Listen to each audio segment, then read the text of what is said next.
Bonjour à toutes et à tous. Je suis Florence Trédet, je suis cofondatrice du festival et journaliste. Et j'ai l'immense plaisir de recevoir Camille Chamou. Bonjour.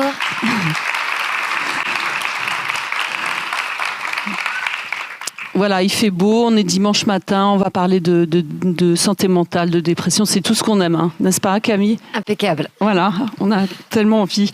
Voilà. Alors Camille, vous êtes comédienne, humoriste, scénariste et metteuse en scène. Vous menez une très belle carrière au cinéma, à la télévision et sur les planches. Vos derniers faits d'armes, Chamouland, que je recommande, qui est toujours disponible sur Canal+.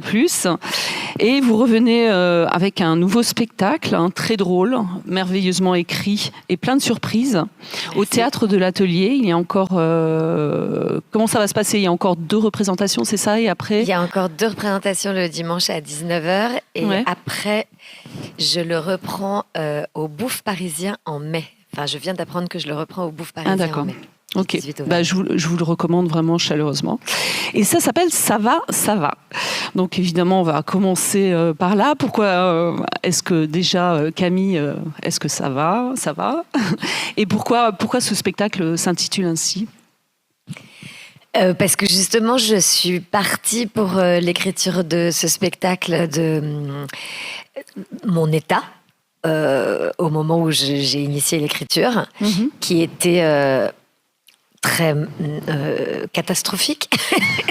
Non, pas catastrophique, mais disons que j'étais en train de traverser des épisodes physiquement et psychologiquement difficiles. Ouais. Et je me suis rendu compte que, effectivement, dans la culture occidentale, on dit quand même assez peu quand ça va pas. Et que, effectivement... ça m'intéressait d'en faire un spectacle qui est le bout du bout de mettre le pavé dans la mare. C'est-à-dire que déjà, quand on vous demande dans la vie est-ce que ça va, c'est quand même très rare de répondre non. On n'ose pas. On n'ose pas, on n'est pas câblé comme ça, c'est pas dans les habitudes. Et c'est pas poli. Enfin, il y a quelque chose où ça se fait pas de dire que ça va pas. Et donc, la chose la plus, je sais pas, disruptive que je pouvais imaginer, c'était d'en faire un spectacle. Pardon ? Ah non, c'était des gens qui discutaient. Bonjour. Tout simplement.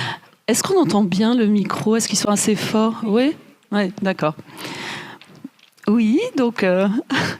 Et donc, oui, il vous est arrivé une série d'événements physiques d'abord, où tout d'un coup, vous dites dans le spectacle que vous avez appris la fragilité, la fragilité de votre corps. Exactement. C'est-à-dire que... Enfin bon, évidemment, c'est un spectacle, donc c'est pas... absolument littéral, quoique. Mais effectivement, je dis dans le spectacle que jusqu'à il n'y a pas si longtemps, j'étais immortelle. Et il y a quelque chose de cet ordre-là où on vit dans une société où la mort, la maladie sont des sujets quand même encore assez tabous et éloignés, et surtout visuellement éloignés. C'est-à-dire que la maladie mentale, la grande maladie mentale, elle est depuis toujours en Occident parquée dans des endroits dédiés à ça. Ouais. La mort est parquée dans des endroits dédiés à ça. Et donc, en fait, on vit dans une société de gens qui vont bien jusqu'à ce qu'ils disparaissent de la vue. Oui, c'est vrai. Donc, ça m'a intéressée la notion de l'irruption du mal-être physique et mental dans la vie, parce qu'il est très obscène.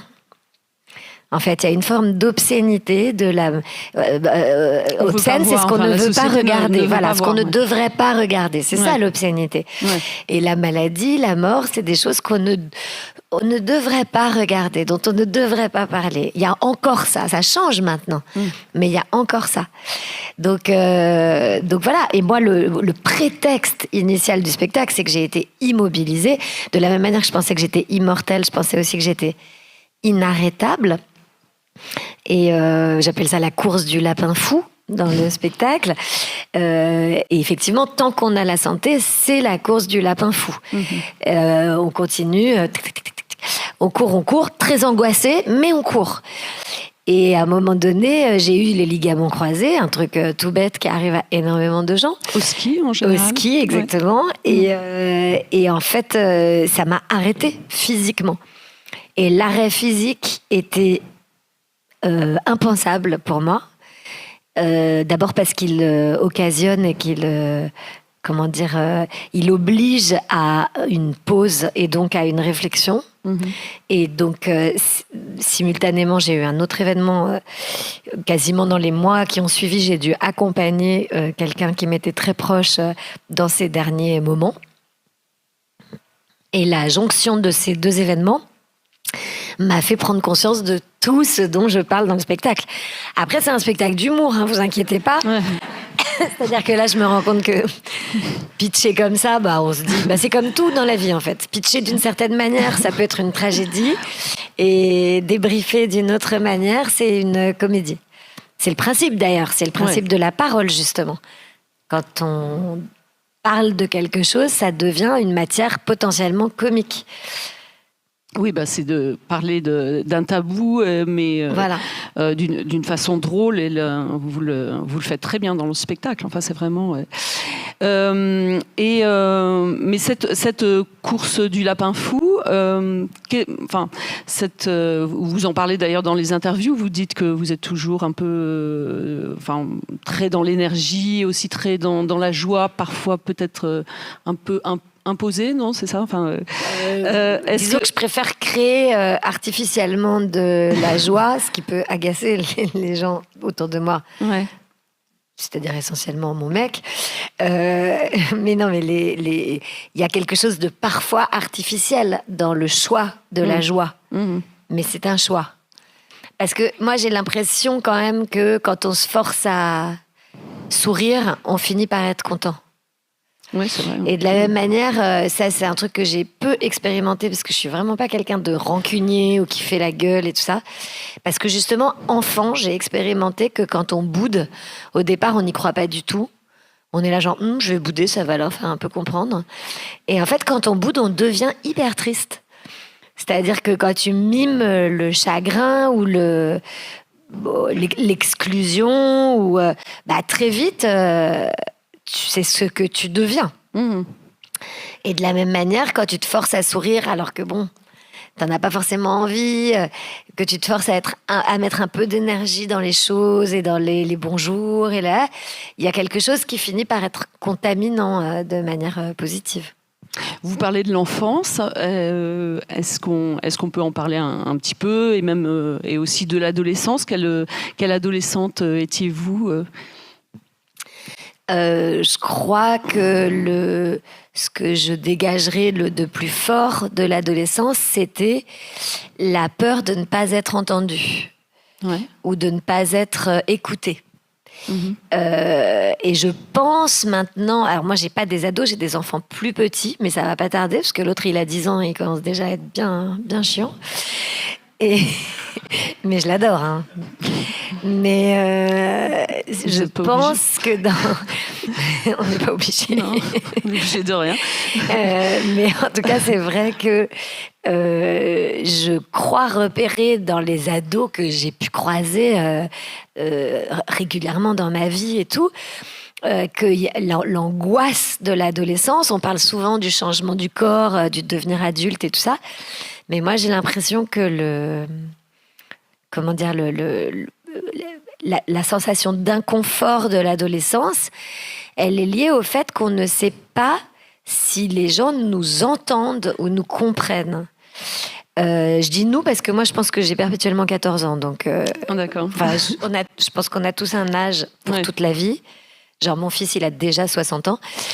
Et je pense que moi, j'ai 14 ans. Voilà, pour toute la vie. Donc, il y a toujours un moment de la discussion où je suis là genre, non, mais tu comprends pas ce que je veux dire. Voilà. Il y aura toujours ça chez moi, un peu. Et si on creuse un peu ce besoin d'être écouté, de peur de ne pas être entendu, vous diriez que c'est propre à l'adolescence, ou c'est... Je dirais que c'est propre à la femme et que c'est assez logique, parce qu'en effet, on est peu entendu sur beaucoup de sujets.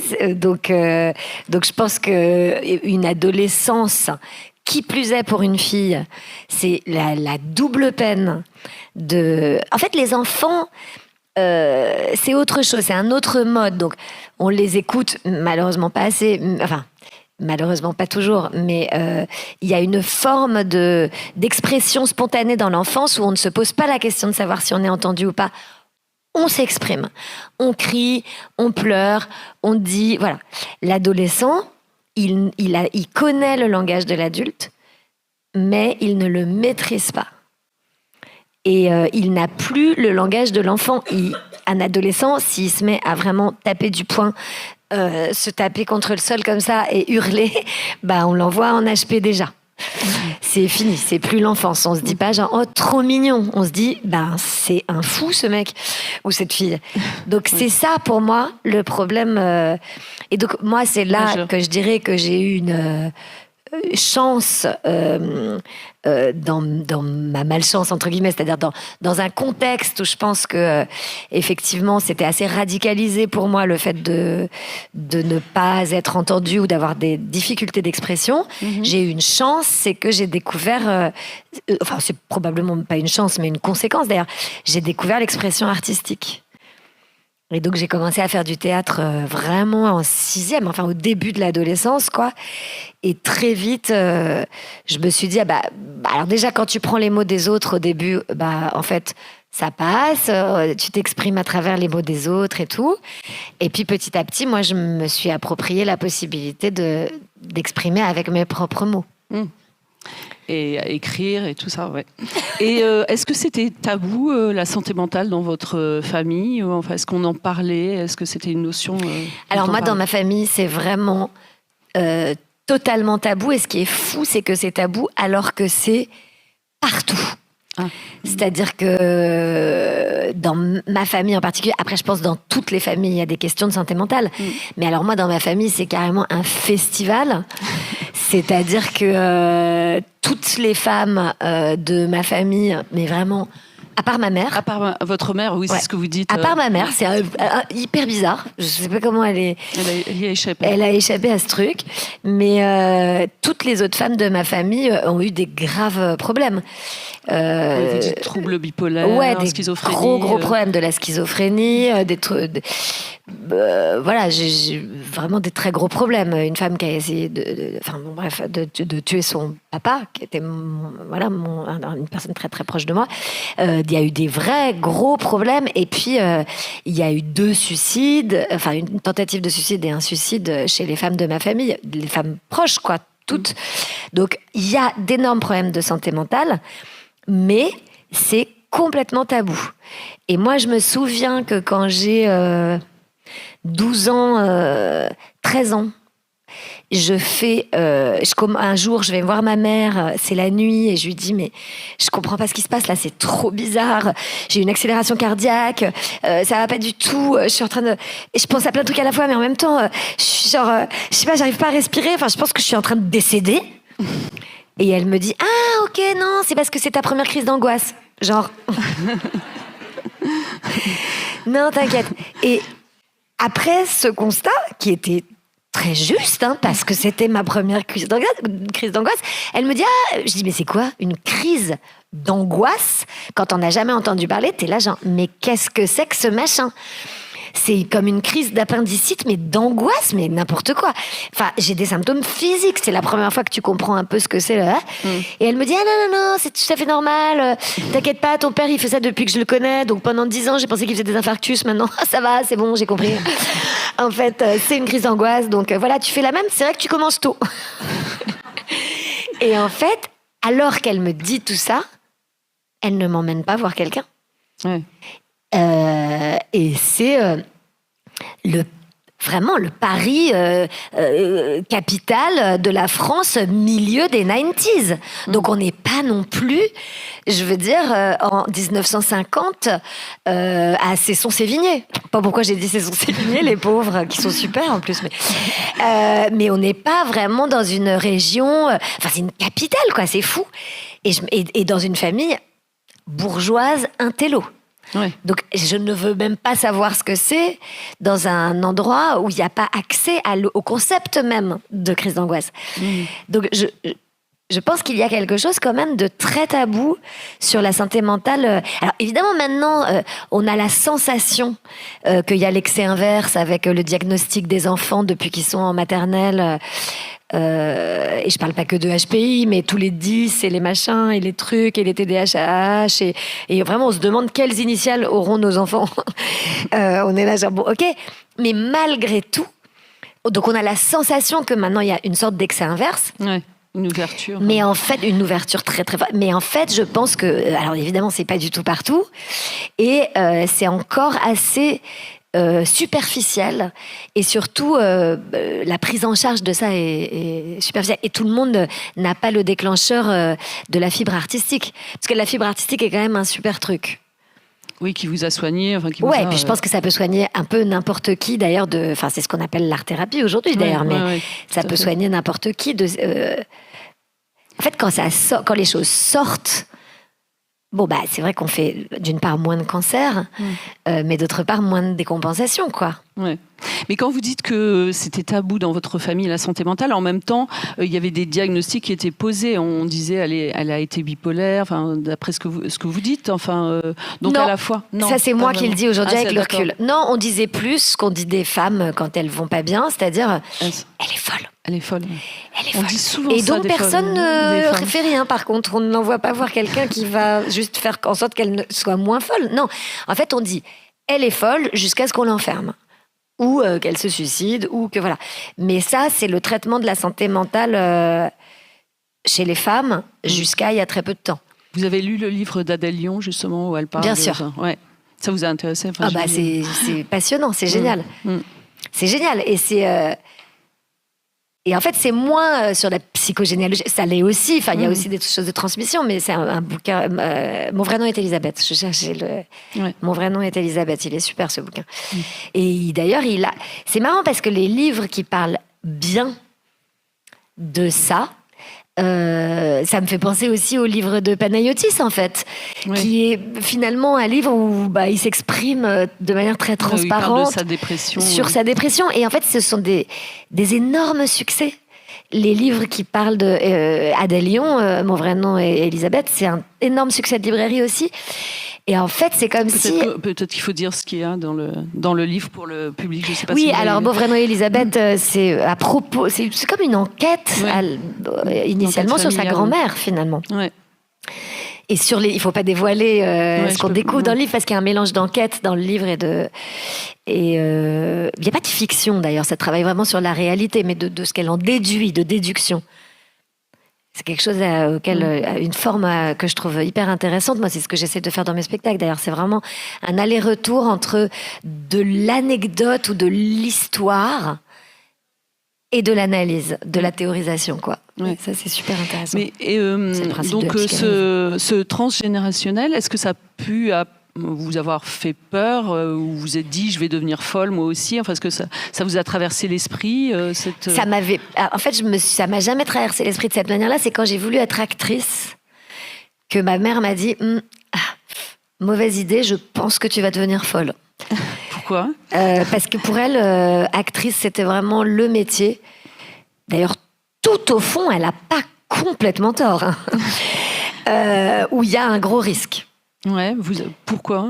C'est vraiment intéressant. Parce que je dirais que autant l'écriture. Moi, je pense que ce qui me sauve, c'est que j'écris aussi. Et il m'arrive quand même régulièrement d'interpréter ce que j'écris.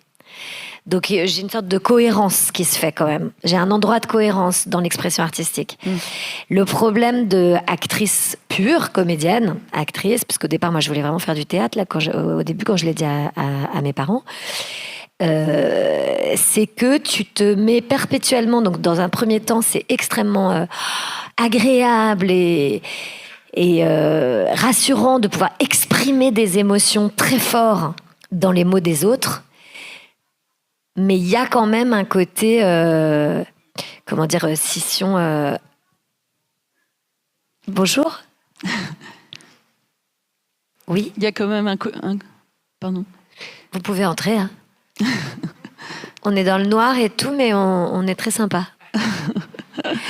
Il y a quand même un côté, pas clivant n'est pas le mot, attends, comment ça s'appelle dissociation. Quelqu'un a dit ça? C'est exactement ça. Merci. Ouais. Merci beaucoup. Est-ce que vous pouvez tout le temps rester derrière moi pour dire toujours les mots qui me manquent, mais toute ma vie, parce que ça m'arrive vraiment régulièrement. Qu'est-ce qui dissocie? C'est justement d'interpréter des personnages, de dissocier les émotions? Oui, et puis ça rejoint ce que je vous ai raconté tout à l'heure. C'est pour ça que dans ma vie, j'essaye d'être très positive et très... Mais quand on joue des choses, on finit par avoir les symptômes de ces choses. Ah oui? Moi, je serais fascinée s'il y avait une étude, enfin de savoir les résultats, s'il y avait une étude sur les artistes, les acteurs et les actrices, est-ce que leurs mots physiques ont un rapport avec les personnages qu'ils ont joués? Quand on dit Isabelle Adjani est devenue folle, mais Isabelle Adjani, on lui a fait jouer, c'était une actrice, c'est une actrice extraordinaire. Non, mais en plus, je veux dire, je dis c'était parce que ce qui était remarquable, c'est qu'elle a été très tôt extrêmement douée pour interpréter des choses extrêmement intenses. Ouais. Mais Adjani, on lui a fait jouer, comme à toutes les femmes qui ont un répertoire très intense, des folles, à tour de bras. Des folles, des folles, des folles, des folles. Mais je veux dire, au bout d'un moment, ton corps est traversé et ton cerveau est traversé par ça. Vous pensez que ça peut vraiment avoir une influence? Je crois qu'il y a quelque chose qui s'inscrit en nous. Alors, il y a quand même un détachement, une façon, effectivement, bon, pour le coup, de faire une dissociation positive entre ce qu'on joue et ce qu'on est, mais... moi, je me souviens d'avoir joué pour un téléfilm la mère d'un garçon qui s'est... c'est une histoire vraie d'ailleurs, épouvantable, mais qui s'est donné le feu, enfin qui s'est immolé par le feu. Toute cette histoire était très dure, et puis on a beaucoup fréquenté ce garçon qui malheureusement est décédé depuis, et pour préparer l'histoire, le téléfilm, etc. Et je me souviens qu'après, je me suis dit immédiatement une comédie. Tout de suite. C'est hyper important. Et que évidemment, moi, je suis plus dans le répertoire de comédie, mais je trouve ça génial d'alterner. Mm-hmm. Et de la même manière... C'est presque nécessaire au point de vue de la santé, quoi. Ouais. Un Châtellerault, une... Voilà. Mais Châtellerault, je l'adore. Je pense qu'elle est très, très... On l'adore tous, je crois. Elle est très deep. Elle est féministe. Elle est deep aussi. Elle est hyper féministe. Ouais. Elle est féministe et très cash, donc elle fait du bien, elle a joué. Moi, pendant 3 ans, à partir du moment où j'ai commencé à la jouer, puis après, en plus, je l'ai jouée dans La Flamme et Le Flambeau. Et pendant 3 ans, j'ai découvert un truc de badass chez moi, mais par Châtellerault. Mais je parlais hyper mal aux gens qui m'énervaient. Elle vous a empouvoiré. J'avais plus de filtre. Ah ouais, ça m'a empouvoiré, exactement. Ouais. Merci Châtellerault. Ouais, merci Châtellerault. Donc le cinéma, enfin je veux dire l'acting, enfin ça peut être très déstabilisant. Oui, disons que je pense que particulièrement pour les femmes aussi parce qu'il y a tout le répertoire qui va avec, et ce qu'on leur fait jouer, etc. Et puis après, ça c'est ce qui est vraiment propre, c'est endogène, quoi. C'est à l'intérieur du métier. Mais il y a aussi ce qui est exogène, qui est le désir, le regard qu'on porte. On dit de toute façon, acteur, actrice, c'est dépendre du désir de l'autre, c'est très banal, mais c'est vrai. Mais en plus, pour une femme, cette quantité de désir, on la jauge en permanence. C'est pour ça qu'on réinvente, je crois. On est une génération et même un monde à réinventer ça, dans l'art et ailleurs. Mais à réinventer cette question, parce que y a du désir dans la vie partout et tout le temps, mais pas celui dont on nous a parlé pendant des siècles. C'est pas le même désir. Et on ne veut pas dépendre de ce désir-ci. Et actrice, c'est le pompon de la pomponnette. C'est-à-dire que c'est vraiment genre... Ouais, j'ai aussi des expressions extrêmement ringardes, parce que j'ai pas toujours les mots. Mais c'est vraiment ce qu'on peut faire de pire dans c'est le réceptacle, vraiment, voilà, le stéréotype. On peut pas avoir un métier, une place dans la société plus soumise au regard et au désir des autres, et notamment des hommes, que actrice. Donc c'est pour ça que je dis c'est un endroit délicat. et qu'il faut reprendre les rênes de ça. Et c'est pour ça que les femmes reprennent les rênes de ça. Parce qu'en fait, c'est le symbole ultime. C'est ce que vous regardez chez vous le dimanche soir, l'actrice. Ou la comédienne quand vous allez au théâtre, etc. Donc, au fond, c'est la représentation vraiment pour chacun, pour tout le monde. Tout le monde a déjà vu un film. Tout le monde. Tout le monde n'est pas allé au théâtre, mais tout le monde a déjà vu une telenovela, un film, une sitcom, un truc. Tout le monde. Donc la représentation de la femme sur les écrans, petit et grand, téléphone ou super truc, Cinémax là, mais ça ruisselle dans la société. C'est pour ça qu'on doit changer la façon dont les rôles sont écrits, tenus, interprétés, etc. Ouais. Et vous diriez que ça a impacté votre santé mentale et qu'est-ce que vous avez fait pour aller mieux? Est-ce que vous avez fait une psychothérapie? Oui, après, c'est je pense que le choix de ce métier fragilisant, c'est comme tout. Hein. C'est toujours comme ça, malheureusement. C'est un choix qui dépend de votre fragilité aussi et qui l'encourage.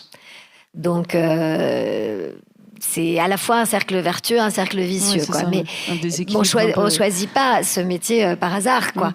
C'est parce qu'il apporte énormément de gratitude, de réconfort, en même temps qu'il ouvre aussi des failles immenses. C'est pour ça que c'est très très dur d'être artiste, a fortiori quand la question de la notoriété entre en jeu, parce que pareil, c'est quelque chose qui est fragile, qui est mouvant, changeant. Et je regardais ce matin un documentaire sur Arte sur Kate Bush, mais regardez-le quoi, extraordinaire. C'est vraiment un documentaire sur qu'est-ce qu'être une artiste et qu'est-ce qu'être une artiste femme et qui parle de santé mentale aussi. Ouais, d'une certaine manière. Ouais, complètement. Donc, vous diriez que c'est vraiment un métier qui fragilise et en même temps qui je pense que la pratique artistique est essentielle dans l'équilibre psychologique dans la vie. La pratique artistique pour tout le monde, ça, je dirais que c'est une priorité pour en avoir fait beaucoup, parce que moi, j'ai beaucoup fait ça. Fait des ateliers en milieu psychiatrique, en milieu hospitalier, en milieu carcéral. J'ai fait 3 ans en milieu carcéral. Quand j'avais la vingtaine, et avec des enfants, je trouve que les résultats d'une pratique artistique sur l'équilibre social, personnel et tout sont fous. En revanche, une carrière artistique, c'est quelque chose de très fragilisant. Mais c'est pas pour ça que j'ai fait une psychothérapie. J'ai aussi fait une psychothérapie parce que... Donc vous en avez fait une? Oui, moi j'ai fait fait une analyse même. Ouais. Vous continuez ou... Non, j'ai ghosté ma psy. J'ai arrêté au bout de 12 ans et je voyais qu'elle avait pas du tout envie d'arrêter. Donc je l'ai mise sur le compte qu'elle voulait pas du tout arrêter. Enfin, ça la distrayait beaucoup trop. Pourquoi vous l'avez ghosté exactement? Non, pourquoi je l'ai ghosté? Non, j'avais la sensation d'avoir terminé avec le langage.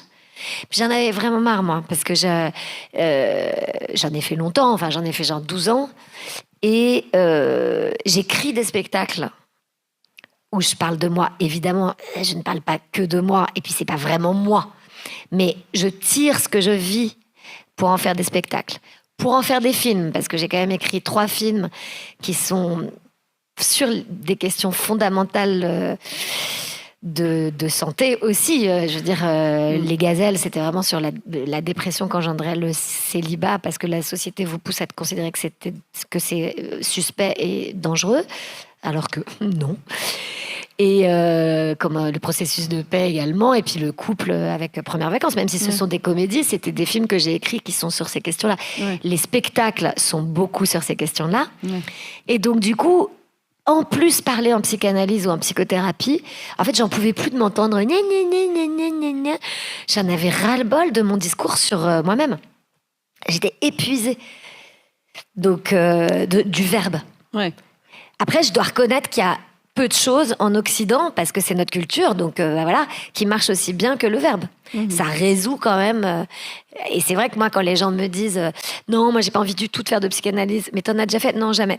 Mais tu vas mal quand même. Oui, mais je fais du sport. Attention, c'est super le sport, mais ça n'a rien à voir. Tu peux être un bon sportif, super névrosé toute ta vie, quoi. C'est clair. C'est vraiment autre chose. Ouais. En préparant cette interview, donc j'ai lu plusieurs interviews de vous où vous parliez d'une gestion de la colère que vous avez dû faire parce que vous étiez assez... c'était quoi, dans la révolte, dans la rage, comment pourriez-vous définir cette colère et comment elle s'exprimait? J'avais un tempérament que j'ai toujours, mais très atténué, enfin contrôlé, maîtrisé, disons. J'étais très impulsive, notamment adolescente et jeune adulte, très très impulsive. Je pouvais me battre facilement en fait, ce qui est con parce que je fais vraiment avec 45 kilos et 1m60, donc c'est vraiment dommage d'être un peu avec qui vous êtes battue? Des mecs qui me parlaient dans la rue ou que je trouvais qu'ils me parlaient mal ou n'importe quoi. Je m'arrêtais, je faisais demi-tour et j'étais, mais genre... J'étais un peu en mode, pour le coup, un peu en mode chatalerie, un peu en mode coup de boule. Sauf que, en fait, j'étais en colère très vite et très fort. Mais contre quoi, justement, vous avez découvert? Est-ce que c'était... Fondamentalement, contre le patriarcat, je pense. Je ne le savais pas encore parce que je n'avais pas encore les mots. Ouais. Mais oui, je pense que la chose... Sur les injonctions faites aux femmes, justement. Ouais, mais en fait, c'est pas... Ouais, exactement. Et puis sur la... Et ça qui impacte la santé mentale. Ouais. En fait, sur la terreur, moi j'ai toujours vécu à Paris, je suis née à Paris, j'ai grandi à Paris. Je sais pas, j'ai dû prendre ma première main au cul à 11 ans, j'ai vu mon premier exhibo à 10. Comme tout le monde, quoi. Ça devient les rites. Et toi, à quel âge ton premier exhibo? Je sais pas, 9. Bon, voilà, et je suis rentrée toute seule en métro à partir de... c'était pas la même époque, hein. Donc à partir de 9-10 ans, je prenais même avant, 8 ans. Je prenais le métro toute seule et je sais pas, il faut être agressif. Alors j'espère que ça va plus être le cas maintenant. Quoique, moi, malheureusement, j'apprends un peu ça à ma fille. Il faut vraiment que je me calme avec ça parce que je lui dis... Mais il faut être agressif quand on est une fille pour faire fuir le danger. Il y a quelque chose de cet ordre-là. Et puis moi, quand je gueule, quand j'étais petite, le fait de m'énerver, d'être hyper agressive, ça laissait pas d'espace à la peur. Ah oui, vous repoussiez la peur aussi. Hein. Voilà. Ouais. Mais en revanche, ça, ce que vous pointez, c'est-à-dire que ça porte... la colère, c'est jamais malheureusement... c'est pas vrai. C'est pas jamais positif. Mais il en faut quand même. Il en faut de la colère. Ouais. Il en faut toujours parce que sinon on change pas les choses, quoi. Mais la colère individuelle, je crois beaucoup en la colère collective. Mais la colère individuelle, malheureusement, ça se retourne contre vous. C'est ça qui est dommage, parce que vous êtes en colère et vous vous faites un ulcère. Ouais. Moi, j'ai quand même eu un double ulcère à 28 ans. Ouais. Vraiment le gastro-entérologue, j'ai complètement nié ce truc. Il m'a dit, mais qu'est-ce qui s'est passé ça n'existe pas. Un double ulcère, vous buvez de l'acide chlorhydrique? Enfin, je veux dire, vous avez 28 ans, pourquoi vous avez un double ulcère? C'était psy ou c'était... Complètement, parce que j'étais en colère tout le temps. Ouais. C'est vraiment... ça a des impacts. Contre la famille, contre tout ça. Exactement. Et vous dites aussi dans le spectacle, j'ai passé tout... Bon, après, est-ce que c'est vous, est-ce que c'est pas vous, comme vous dites, mais j'ai passé toute la première partie de ma vie à oublier mon corps. Ah, ça y est, j'ai perdu la page. Et vous parlez j'ai échoué sur des lits en coma éthylique, en blackout, que vous aviez un rapport... de négation. De négation au corps, c'est ça? De déni. Je regarde toujours la dame pour qu'elle me souffle le bon mot.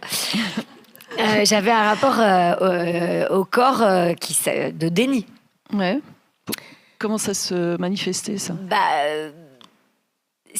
Si vous voulez, en gros, je voulais pas que ce soit une limite. Donc, à rien. Carrière, à rien. Pas à ma carrière, pas à rien, en fait. Donc, du coup, par exemple, j'ai toujours trouvé ça un peu chiant qu'il faille dormir, quoi. Je me disais, déjà, on n'est pas là pour très longtemps. Si en plus on passe la moitié de notre vie à dormir, laisse tomber, quoi. Donc, ou manger. Voilà. Alors, manger, c'est carrément autre chose. C'est que je ne... manger et boire, d'ailleurs. De l'eau, parce que l'alcool, j'avais pas de problème à l'époque. Mais de l'eau et manger, effectivement, je suis un chameau, quoi. C'est-à-dire que moi, je peux tenir longtemps sans boire et sans manger parce que je suis dans une activité, que je fais des trucs, que j'enchaîne, etc. Et parce que je n'aime pas avoir des dictates physiques. En fait, je pense que c'est extrapolé le refus des injonctions. Je l'ai mis même sur les questions physiques. Donc, pendant des années, je ne me couchais pas. Je tombais de fatigue. Mais jusqu'à tard, jusqu'à à peu près, effectivement, 28 ans, jusqu'à ce que je reprenne un tout petit peu une mini-hygiène de vie. Et je ne me couchais pas, ouais. Et pareil, je ne prenais pas de temps pour manger, pour... me poser, enfin je sais pas, je comprenais pas le principe. Donc c'était une négation du corps, effectivement, d'où effectivement blackout, burn-out, tout ça, mais parce que dans tous ces cas de figure, en fait, c'est que ça vous amène à ça, de nier son corps, forcément. Mais moi, ça a été quand même, je le regrette pas, parce que et puis il y a quand même un truc où on vous met dans votre corps tout le temps, quand vous êtes une fille à nouveau, on vous met dans votre corps tout le temps, on vous met dans votre corps parce qu'on vous dit fais pas de sport, fais plutôt du piano et de la danse. Et après on te dit du coup t'es pas assez bonne pour être prise dans l'équipe de volley. Bon reste sur la touche. Maintenant ça a changé, on a compris enfin que garçon-fille, le sport dès la base, bien sûr, le corps doit être une arme pour tout le monde. Mais comme moi c'était pas encore le cas. C'était un truc, on te met dans un corps faible, on ne le renforce pas, on ne te dit pas que ton corps peut être solide, que tu peux faire du jujitsu à 6 ans, que c'est génial et qu'il faut. Et en fait, du coup, t'es mise dans ce petit corps. Donc moi, j'ai dit, ok, j'ai été mise dans ce petit corps fragile, mais je m'en fous complètement. Je le nie. Ouais. Et c'est drôle parce que ce déni du corps, en même temps, dans le métier d'actrice, le corps est très important. On est jugé sur son corps constamment. On met tout le temps en avant. Donc, est-ce que c'était peut-être aussi une révolte contre cette trop grande attention du corps dans le métier d'actrice? Alors, un des éléments, oui. C'est-à-dire que, par exemple, j'ai... très longtemps, j'en avais vraiment rien à foutre, mais de manière presque agressive, de mon apparence. Très longtemps. J'étais un peu folle avec ça, quoi. Je pouvais arriver dans des circonstances de représentation border pyjama, quoi. Comme a toujours d'ailleurs... je l'adore comme actrice, Sarah Forestier. C'est une fille qui a, pour le coup, fait sa carrière en gardant ce truc-là, qui fait sa carrière en gardant... c'est quasi une fille en pyjama, Mais c'est une réponse à l'injonction, en fait. C'est une forme de réponse à l'injonction. Après, je trouve que c'est aussi une arme quand on fait d'autres femmes à raison, de dire « Ah, ok, et du coup, on va maîtriser ça. » à mort. Et par la mode, le style, c'est un autre bout de... Mais bon, après, moi, je pense que fondamentalement que Nabila est autant une femme libre que Tchataléré, évidemment, mais que, je sais pas, une grande intellectuelle, voilà. C'est-à-dire qu'il y a plein de manières de s'affranchir des dictates, dont celui d'aller au bout du bout de ce qu'on semblerait exiger d'une femme et le retourner. Mais on arrive quand même à faire une carrière en pyjama, quoi. Même si les après, moi j'ai fini par répondre aux injonctions sur ce terrain. Non, mais parce que... Ce que je veux dire, est-ce qu'on vous a mis aussi... quelquefois, on vous a pas donné des rôles ou on vous... Oui, je pense que j'étais une vingtenaire, par exemple. Mais alors après, j'étais pas à l'époque intéressée... je pense que j'avais peur, peut-être parce que j'avais ce truc de ma mère qui m'avait dit tu vas devenir folle, mais j'étais pas intéressée par le cinéma. Je voulais vraiment faire du théâtre. C'était ma passion, d'ailleurs j'en ai fait énormément. j'ai fait de la mise en scène et j'ai joué au théâtre depuis mes 18 ans. J'ai joué tout le temps. Je jouais 200 soirs par an, quoi. Mais en revanche, j'étais pas du tout dans l'image. Ouais. Et ça m'est venu, je suis venue à l'image parce que j'ai rencontré Virginie Despentes, qui m'a fait jouer dans un court-métrage. Et après, j'ai joué dans le seul film, le deuxième film qu'elle a fait, parce qu'elle a fait Baise-moi, qui était vraiment une sorte de manifeste. Et après, elle a fait un autre film qui s'appelait Bye Bye Blondie. Et après, elle a plus refait de cinéma parce qu'elle a décidé que c'était vraiment l'endroit où il y avait le plus d'injonctions au monde. Et je peux comprendre, parce que c'était encore le cas. Et voilà. Et donc, après, je suis venue au cinéma comme ça, et en écrivant mes propres scénarios. Et puis après, je suis devenue actrice, plus classiquement. Ouais. Et dans le spectacle, vous dites enfin assez rapidement, mais que vous parlez de dépression au deuxième enfant. Est-ce que c'est une blague ou ça vous est arrivé? Enfin, évidemment, mais comme beaucoup de gens, je pense. Ouais. Non, mais en gros, non, je dis exactement dans le spectacle, comme toi ou toi, en montrant des femmes de la salle, de n'importe quel âge. J'ai frôlé l'évanouissement à chaque règle, la mort à l'accouchement de mon premier enfant et la dépression au deuxième. Ouais, voilà. Mais parce que c'est le trajet, pour moi, d'une femme dans la société dans laquelle j'ai grandi, quoi. Ouais. C'est donc vraiment, tu frôles l'évanouissement à chaque règle. 3 petits points, et tout le monde s'en fout. Endométriose, tout le monde voilà, endométriose, adénomiose, tout le monde personne ne sait ce que c'est. Après, du coup, tu arrives à l'hôpital, les gens non plus ne savent toujours pas ce que c'est apparemment, donc t'accouches, effectivement, tu fais une rupture utérine, parce que t'avais un tout petit truc comme ça, tac, et on dit d'accord, mais c'est parce que vous aviez cette maladie, pas trop ce que c'est ce truc. Bon, voilà, et donc frôler la mort à l'accouchement de ton premier enfant, et la dépression au deuxième, parce que personne ne prend vraiment au sérieux et en charge l'idée qu'il est... ça va beaucoup mieux, je veux dire, je caricature, parce que je sais très bien que, heureusement, la société va quand même dans un sens de progrès sur ces questions, vraiment. Mais la santé physique et mentale de la femme... c'est pas un sujet très intéressant. C'est pas un sujet extrêmement bien traité. Non, et particulièrement en France. Parce que je pourrais dire en Occident, mais c'est pas vrai. Il y a plein de pays où c'est beaucoup mieux traité qu'en France, dont des pays ultra cathos où c'est très bizarre, genre l'Espagne, où c'est hyper étonnant parce que tu peux te dire c'est des pays plus traditionnels et tout, sur plein de questions, et en fait, non. Il y a quand même, en France, c'est...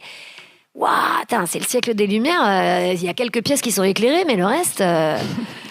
Waouh! Mais donc, est-ce que vous avez fait une dépression vraiment ou pas? J'ai pas fait une réelle dépression, mais j'ai fait un vrai. Baby blues. Merci. Voilà, j'ai fait un vrai postpartum. Dépression et postpartum, c'est une vraie dépression, ça, ouais. Non, j'ai fait un vrai postpartum. Oui, très sévère. Très sévère. Mais parce que pour le coup, j'ai nié mon corps. Ouais. Et j'ai. Dans les 2 fois d'ailleurs. J'ai retravaillé, pour les 2 enfants, j'ai retravaillé 3 semaines après. Et après, c'est super d'une certaine manière, ça peut être génial. Enfin, vraiment, c'est pas du tout quelque chose où je dis j'aurais pas dû. Mais j'ai retravaillé en faisant comme si c'était pas un truc très énergivore de rebosser, voilà. Et ça, je l'ai un peu payé, psychologiquement et tout ça.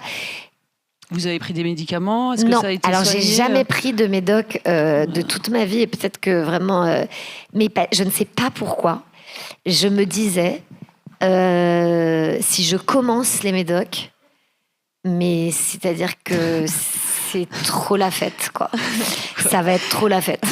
Et je m'étais dit, genre, vraiment ado, on m'a prescrit, je me souviens, et c'est le seul truc que j'ai jamais pris de ma vie, un truc de plante de base qui s'appelle Euphytose, je crois, qui est génial.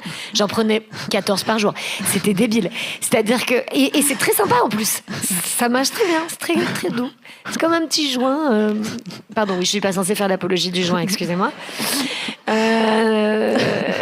Donc mais je ne la fais pas d'ailleurs. Mais bon, voilà, je me suis dit, ah oui, d'accord, j'ai un rapport hyper compulsif au truc. C'est génial, un médoc quand même. J'ai quand même eu vite la sensation que, pour moi, et c'est vraiment chacun à son endroit, c'est quelque chose qui allait... je savais, j'avais un warning de... Moi, ce sera une bonne addiction, je pense. Vous avez une tendance addictive, une nature addictive ? J'ai une tendance addictive et un très bon warning. C'est-à-dire ? C'est-à-dire que j'ai clairement une tendance addictive, mais je le sais, et je le sais depuis toujours. Et donc, je sais faire c'est vraiment up and down, mais je sais faire des pauses de tout. L'alcool, par exemple. Ouais, complètement. Mais bon, voilà, ça c'est un autre vaste sujet. Mais moi, j'ai beaucoup de femmes alcooliques. J'avais beaucoup de femmes alcooliques autour de moi, et notamment dans ma famille. Et effectivement, c'est le seul truc ça fait des siècles. Le seul truc un peu sympa qui était à disposition, c'était de l'alcool pour les femmes. Ouais, bien sûr. Donc, je pense qu'on n'a pas du tout parlé de l'alcoolisme des femmes pendant longtemps. D'ailleurs, il y a une réalisatrice qui prépare un film qui, je crois, est magnifique là-dessus. Qui est en train de finir son montage, et on m'a dit que le film était très beau. J'ai hyper hâte de le voir. Et Jeanne Herry, vous voyez. Ah oui.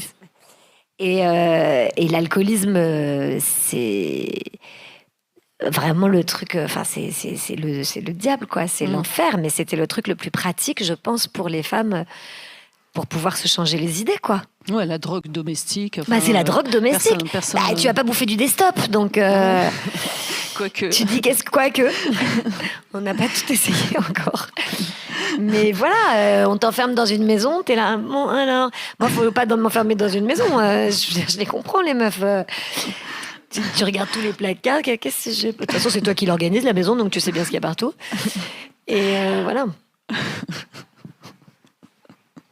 Oui. Et pardon. Petite résonance, Florence. Vous me faites rire. Oui, j'ai vu aussi que vous aviez une famille assez néolibérale de droite, et que vous-même vous votiez à gauche. Est-ce que quand on se construit comme ça, un petit peu en opposition à sa famille, est-ce que ça, justement, au point de vue de la santé mentale, est-ce que ça impacte ? Est-ce que c'est difficile ? En même temps, est-ce que ça fait des gens en permanence révoltés ? Et ça, c'est bien aussi, puisque vous avez parlé de la révolte collective, vous êtes féministe, il y a plein de choses que vous faites. Je pense que la construction, l'éducation, elle n'est pas du tout exclusivement familiale. Ouais. Et je dis pas ça pour me dédouaner en tant que mère, mais il faut arrêter cette pression. Je pense que l'éducation vient d'énormément de zones, et pas du tout que des parents. C'est vraiment une petite facette de l'éducation. Donc, ce qu'on découvre et qu'on comprend dans la vie, c'est avec nos puissantes amitiés, mais aussi avec l'école, c'est avec, je sais pas, des prophètes sur votre route, quoi, qu'on découvre des choses et qu'on cultive sa sensibilité. Ce qui est important dans la famille, c'est qu'on puisse grandir contre quelqu'un. Comme le tuteur pour une plante, d'ailleurs. Voilà. Mais contre, ça peut être en opposition. C'est pas négatif. C'est ce qui est chouette, c'est ce que je disais. C'est pas forcément négatif. Exactement. Donc oui, moi j'ai grandi à l'opposé de tout ce que. Et très tôt, j'ai eu genre des idées politiques un peu débiles, binaires, mais pas débiles d'ailleurs, mais simplistes. Mélanchoniste. Mais mais en opposition totale à ma famille. Mais ça m'a permis. La chose que je reconnais quand même à mes parents, tout libéraux qu'ils sont, et vraiment bourgeoisie intellectuelle de droite, je leur reconnais d'avoir quand même ouvert un espace de dialogue. Et en même temps, je dis ça, et je pense que c'est moi qui ai ouvert un espace de dialogue. Ils n'ont pas eu le choix, entre guillemets, mais ils m'ont pas dit non plus ferme ta gueule, ce qui est déjà pas si mal. Ouais, déjà très bien. C'est déjà pas si mal. Ouais. Donc le dialogue, je pense que c'est vraiment chouette. C'est pour ça qu'il faut continuer à dialoguer, même avec des gens dont on a l'impression qu'ils sont totalement à l'opposé de nous, parce que moi j'ai l'impression quand même que le dialogue est toujours fructueux. Et là, je vous dis ça parce qu'on est dans un forum Pop MC, mais vraiment dans un dîner, je peux balancer un verre d'eau à quelqu'un et partir de la pièce. Donc bon. À propos de quoi politique, féminisme, laissez tomber. C'est-à-dire que je commence hyper calme avec des arguments super affûtés et je finis en disant ça m'intéresse pas en fait, j'en ai rien à foutre de ce que tu me racontes, et je pète un verre et je me casse. Donc attention, théorie versus pratique, toujours quand même garder un regard un peu sain sur ce qu'on est, un peu lucide. Je crois que vous étiez un poney adorable. Ouais. Je dis ça dans le spectacle, ouais. C'est vrai. Mais non, mais quand je réfléchis calmement à moi-même, je me vois comme un petit poney trop chou et sympathique. Mais en réalité, c'est ce que je dis dans le spectacle. Les gens me font parfois un retour déceptif. On se demande bien pourquoi. Mais bon, voilà. Donc, oui, pour résumer, parce qu'on va conclure avant de passer aux questions du public. Le fait de se construire contre, ça peut être très positif. En même temps, on peut se sentir aussi un peu le mouton noir de la famille. Enfin, je sais pas, au niveau psychologique. Non, mais moi, je crois, c'est très intéressant que ouais. vous disiez se construire contre. Ouais. Moi, je crois à ça. Je crois à l'opposition, à la dialectique, en fait. Mmh. Et je trouve que pour le coup, vraiment, il y a plein de choses extrêmement positives. Je trouve que le monde, la conception de l'éducation, etc., va dans le bon sens. Mais c'est normal, puisqu'avant, on n'écoutait pas les enfants et on les frappait. Et aujourd'hui, ils parlent. Donc, ça va quand même dans le bon sens. Mais en revanche, je trouve que c'est un tout petit peu... J'ai une méfiance sur le côté ultra positif tout le temps de tout. C'est-à-dire que je trouve qu'il est bon, parfois, d'effectivement faire naître dès l'enfance la possibilité de l'opposition, de la dialectique, du refus, voilà, du non et tout ça. Voilà, parce que déjà ça donne... moi je vois sur mes enfants, enfin ils sont devenus, mais ils maîtrisent l'argumentation, mais comme des oufs à 6 et 10 ans, quoi. Parce que, en fait, quand je dis non, c'est hyper ferme, mais par contre, après, ils ont le droit de m'expliquer, d'essayer de me convaincre. Ça restera non. Mais ils ont le droit d'essayer de me convaincre. Donc, ils affûtent leurs arguments comme des oufs. Et je me dis, ah ouais, c'est pas mal ce truc. Ouais, c'est intéressant. D'écouter quand même la possibilité de s'opposer, de s'affronter. Voilà, ouais, de s'affronter. De s'affronter. Très bien. Merci beaucoup, Camille. Je vous en prie.